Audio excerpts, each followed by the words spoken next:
سلام علیکم و رحمت الله و برکاته. امیدوار هستیم بردم و با قوت هستی. روز 17 ینور باشد در کار.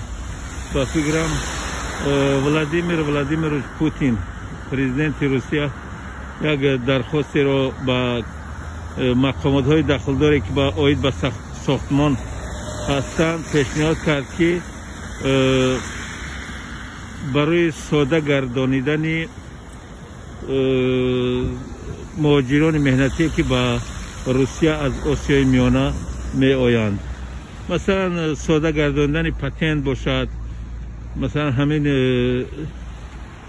جهازهایی که مثلا همین چیزهایی که با مهاجران دخالت دارد که بسیار دو و تاز نکنند در هر جا.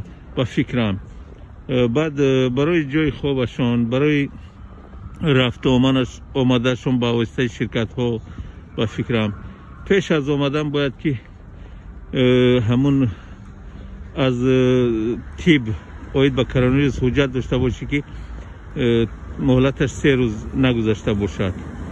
بعد از این ولادیمیر پوتین خودش هم اقرار کرد، جانشین پریمیر مینیستر هم، که روسیه به ساختمانچیان نیاز دارد.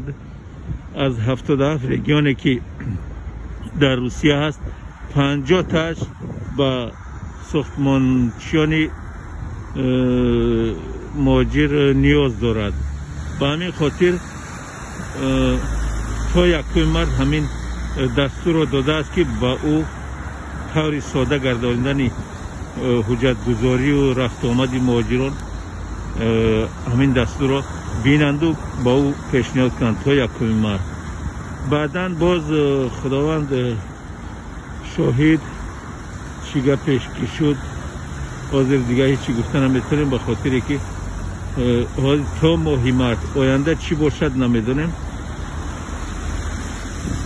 با کانال ما ابونه شدن رو فراموش نکنید، با زیر نوار 100% کنید، لایک گذارید. ما هم وقت خبرهایی که برای مهاجران ضرورت دارد ساده کرده به شما میفهمانیم. سلام علیکم و رحمت الله و برکاته.